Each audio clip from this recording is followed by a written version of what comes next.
Ernakulam കലൂരിൽ metro പില്ലറിന് മുകളിൽ കുടുങ്ങിയ പൂച്ചയെ രക്ഷിക്കാനുള്ള ദൌത്യം താൽക്കാലികമായി നിർത്തിവെച്ചു. രാത്രി 12 മണിക്ക് ശേഷം ദൌത്യം തുടരും. പൂച്ച ആരോഗ്യത്തോടെ ഇരിക്കുന്നുവെന്നും ഭക്ഷണം വെച്ചിട്ടുണ്ടെന്നും രക്ഷാദൌത്യത്തിലേർപ്പെട്ട ഫയർഫോഴ്സ് ഉദ്യോഗസ്ഥർ അറിയിച്ചു. സിബി ജോസഫിന്റെ വിവരങ്ങൾ നൽകാനായി. സിബി, ഈ പൂച്ചയെ രക്ഷിക്കാനുള്ള ശ്രമം എങ്ങനെയാണ് പാതി വഴി നിർത്തേണ്ടി വന്നത്? ഈ രാത്രി ദൌത്യം വീണ്ടും തുടരുമ്പോൾ അതിനുള്ള സജ്ജീകരണങ്ങളൊക്കെ എങ്ങനെയാണ് ഒരുക്കുന്നത്?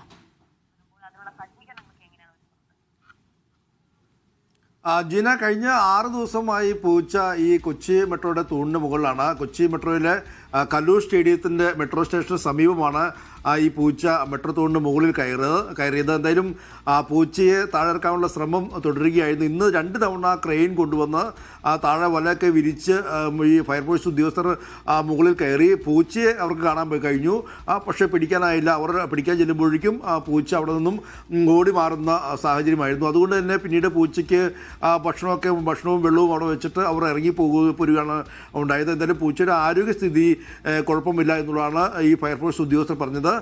രാത്രി 11 മണിക്ക് ശേഷം, രാത്രി 11 മണിയോടെ മെട്രോ റെയിൽ സർവീസ് അവസാനിക്കും. അതിനുശേഷം പൂച്ചയെ പിടിക്കാമെന്ന തീരുമാനത്തിലേക്ക് എത്തുകയായിരുന്നു. മാത്രമല്ല, ഈ പകൽ 4 മണി 5 മണി സമയത്തൊക്കെ വളരെ വലിയ ഗതാഗത കുരുക്കും അനുഭവപ്പെടുന്നു. അതുകൊണ്ട് തന്നെ ഈ രക്ഷാപ്രവർത്തനം എല്ലാ രീതിക്കും വളരെ ദുരിതമുണ്ടാക്കുന്ന ഒരു സാഹചര്യം ഉണ്ടായി. അതുകൊണ്ട് ഈ 2 കാരണങ്ങളാൽ രാത്രി 11 മണിക്ക് ശേഷം പൂച്ചയെ പിടിക്കാമെന്നുള്ള ഒരു തീരുമാനത്തിലേക്ക് എത്തുകയായിരുന്നു. ഇന്നിപ്പോൾ രാവിലെ പൂച്ച വളരെ വലിയ അവശ്യ നിലയിലാണെന്ന് അവിടുത്തെ പ്രദേശവാസികൾ പറയുകയും ചില വീഡിയോ ഉൾപ്പെടെയൊക്കെ അവർ സോഷ്യൽ മീഡിയ വഴി പങ്കുവയ്ക്കുകയും ചെയ്തിരുന്നു. പിന്നാലെയാണ് ഇന്ന് പകൽ തന്നെ ഈ പൂച്ചയെ രക്ഷപ്പെടുത്താമെന്നുള്ള ശ്രമം നടത്തിയത്. രാവിലെ ഒരു ക്രെയിൻ കൊണ്ടുവന്നെങ്കിലും ആ ക്രെയിനിൻ്റെ ചില ഹൈഡ്രോളിക് സംവിധാനം തകരാറിലായി. പിന്നീട് ആ ക്രെയിനുമായി തിരിച്ചുപോയി. ഉച്ചയ്ക്ക് ശേഷം വീണ്ടും മറ്റൊരു ക്രെയിനുമായി എത്തിയാണ് ഈ രക്ഷാപ്രവർത്തനമൊക്കെ അവിടെ നടത്തിയത്.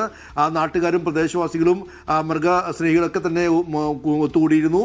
എന്തായാലും പൂച്ചയെ പിടിക്കാനായിട്ടില്ല. പൂച്ചയുടെ ആരോഗ്യം ഇപ്പോൾ കുഴപ്പമില്ല എന്നുള്ളതാണ് അറിയിച്ചിരിക്കുന്നത്. ഇന്നിപ്പോൾ രാത്രി 11 മണിക്ക് ശേഷം വീണ്ടും ആ ദൗത്യം തുടരും. ശരി, സിബി ജോസഫാണ് വിവരങ്ങൾ നൽകിയത്.